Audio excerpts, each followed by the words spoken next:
the parent disk for the OS disk, and everything that changes past that will be written to a reading file. So you usually expect to see, let's suppose you have a Windows XP VM, which is acting as a parent with a 10 gig disk, and 6 gigabytes of that are actually used inside the NTFS file.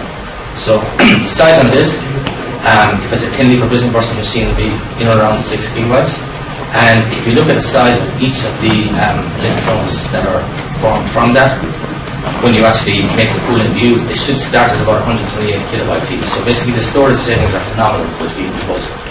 You don't have to use it, you can make direct virtual machines as well, meaning that you're not doing any link clones. You can thin provision the virtual disk, all right, but that's about it. The link clones are what you really need to do to drive your storage savings down. We'll talk a lot about that in a while, and I'll show you how to set it up. And some of the, I suppose, the things to watch out for if you're building big environments with flash-based storage and policy-based storage and that kind of thing. The transfer server is something that came in View 4.5. I think it's fully supported now in 4.6. And what it means is that, let's suppose you have a bunch of guys who do, I don't know, AutoCAD or something like that, right? People are using very intense desktop applications. Instead of having to work remotely on a View client connection, they can actually download the virtual desktop to their PC, and it can run by the workstation or VMware player and utilize up to 2 cores per physical machine. So what it does is the View administrator will be contacted and he'll say, okay, you're allowed to check out your virtual machine. So what happens is the View Composer in conjunction with View Manager will put a lock on the virtual disk. They'll take a snapshot of the current state of the virtual machine, and the user will then download the entire package, if you want to call it that, a deduplicated version of that VM down to his local desktop, and he can deploy it there. So what he'll do is he may have an external USB drive, and he'll know the base image of the virtual disk. Any changes to that disk are copy and write snapshots as well, and they get replicated back into the data center onto the checked out virtual machine. So basically you have this continuous heartbeat between the physical box that's running the View desktop in checkout mode and the corresponding virtual desktop inside the data center. You can set up policies so that if the heartbeat stops after 7 days, it will lock the VM in the data center, and also there's a lock put on the file on the physical box. So basically, once the heartbeat expires, nobody will ever be able to power on that virtual machine as well again. So that's, I suppose, an effort to be security posted. You said VMware Workstation, so VMware Workstation will have a View client. It doesn't have to have the View client then, because you're not going to use the View client. You're actually using the checked out desktop as a regular virtual machine. Or VMware Player. VMware Player will do the same thing, yeah. I believe the way that the... How do I get correct? If I have no... Did I get you right? That you don't need a VMware View client if you have a VMware Workstation? Two different questions, I think. So with Workstation, yeah, you can run any... How do I get it? How do I check it out? You can't do it. It has to be an ESX-based virtual machine that's a managed object in the View environment. So meaning that you have a virtual machine that you have run in the data center and accessed via the VMware client for the last week, and you say, I prefer to run it locally instead. I don't need to access the corporate VPN or anything like that. So what you'll do is you'll actually take a virtual appliance of that virtual machine from the data center. You'll download it over the VPN connection or the internet onto your local PC, and you'll run it there using VMware Workstation or Player. But it has to be administrator approved. It has to be administrator approved, yeah, and there's a whole other policy around that I'll show you as well.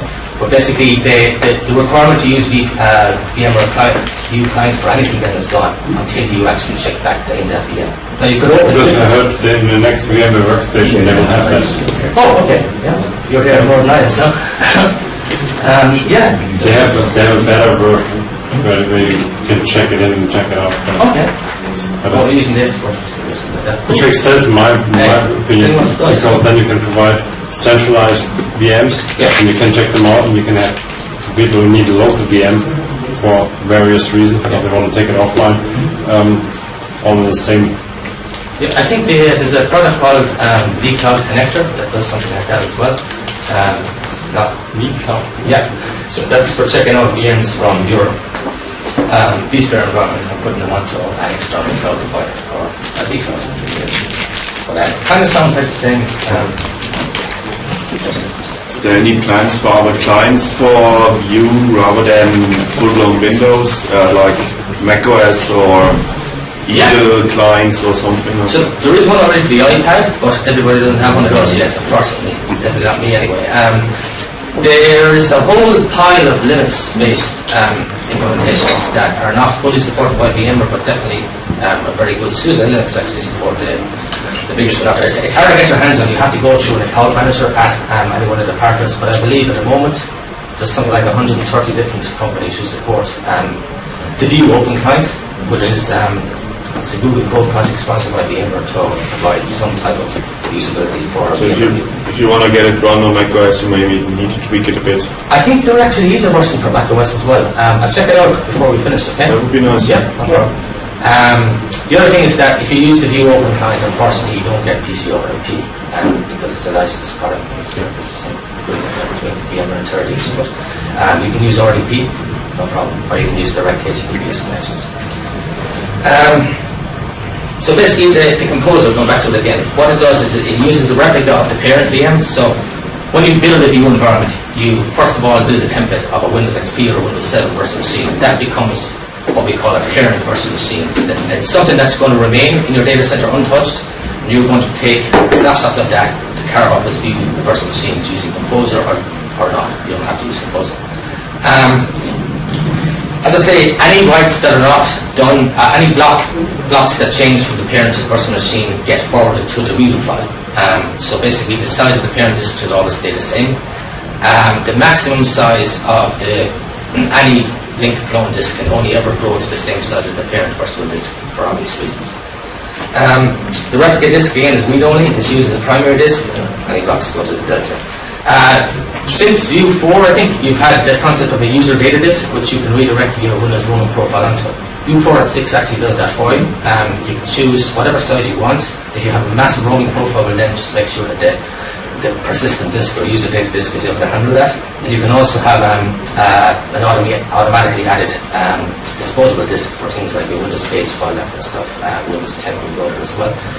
It makes it very handy because those two disks, if you decide to get rid of your Vue desktop or move them around, you can actually remove them from the configuration of the virtual machine itself. So one of the use cases of that is that you mightn't want to replicate the OS disk because you just replicate the parent, but you definitely do want to replicate the data disk. So people's user data will be replicated to your second DC, and the parent virtual machine base image will also be replicated, but the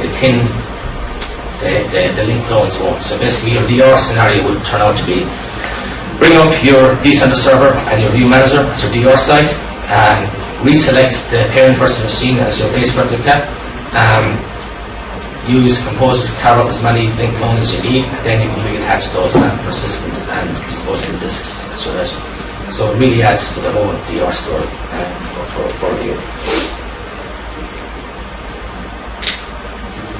There also is this tiny, I don't know if anybody knows it, it's called an internal disk, right? So what happens is during the provisioning stage, provisioning uses the Vue agent, it uses the AD, it uses the connection broker and Composer. So once the initial linked clone is actually online, when the Composer provisioning task actually starts, what it needs to do via Vue Manager is make a computer account in Active Directory, and it uses a random password to do that.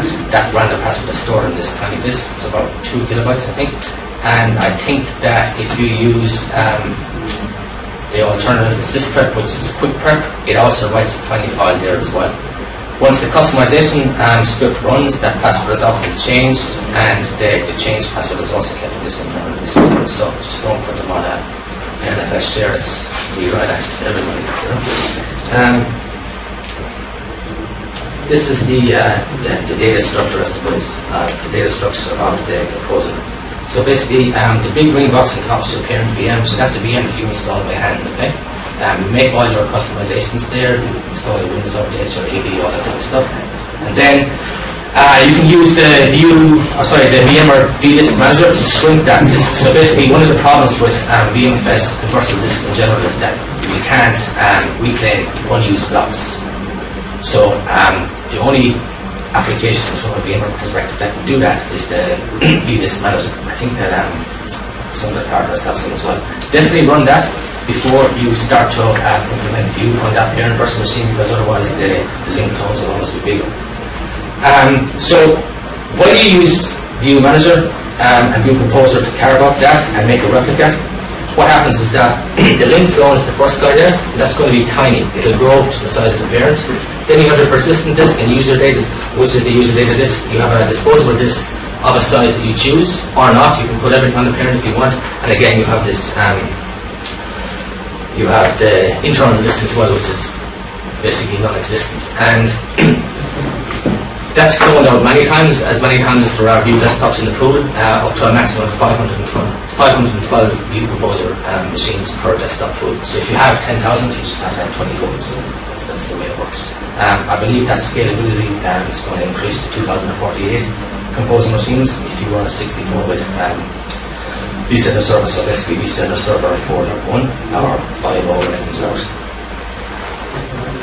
There's a couple of things that Composer does after the provisioning is finished. 3 things are refreshed, which basically puts everything back to the original state. Recompose, which pushes out a new OS disk image when you update your parent. And rebalance, which is a way to balance virtual machines across multiple data stores in the View ESX environment. We'll go through those in a second. The recompose, the thing to know about this is basically you don't get to see a whole lot of what happens if you're looking at View Manager.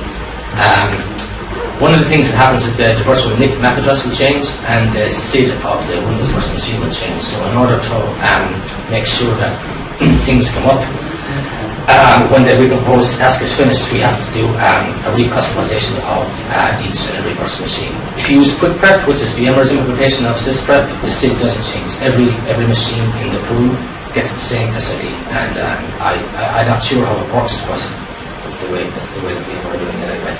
There's a couple of API calls from vCenter Server via View into View Composer, and what that does is it does provisioning or it does resyncing of the link clones. It's I suppose there's no point really going into it, but basically, so it puts the virtual desktop in its pool into maintenance mode, calls Composer resync API, and basically tells it directly to the new base image plus snapshot or replica, which is in the data store. If no replica exists, it will carve up a new one from the updated base image or parent VM, and it will apply that to the pool. It powers on the VM, it runs all the customization spec, and while we're there. Rebalance is basically, it's the only way to move link clones between data stores. You can do it yourself from VMKFS tools, or you can use any vCenter move files in the data store manager, but it complicates things because there's a whole lot of disk chain locks that actually get affected. So if you want to move link clones around, you really have to use View Manager. If you're using Lab Manager, well then you've got to use just a tool in Lab Manager to get what it's called, but you have to use the VMware-based tools for maintaining link clones.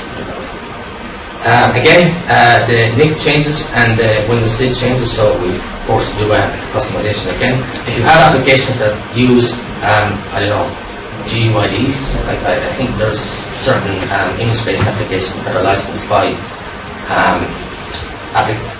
Windows-based GUIDs, but then those would probably have issues coming back online afterwards. You might be able to use those applications. I've not seen too many customers who have that, but I know that Adobe have some products that would be an issue for. Somebody told me recently that if you use Quick Prep, it actually preserves those. I have a slide in here about that, but again, I haven't seen too many people that are using very intense graphics applications in View desktops yet. So there's a bit of math behind what happens during this should be a rebalance, by the way. If you choose to rebalance virtual desktops, you may notice that nothing changes. So what has to happen is there has to be a data store in an environment with much less free space than the current, sorry, much more free space than the data store that the virtual desktops are currently using. Otherwise, View will say that the opportunity is not good enough to migrate anything. So if you have 4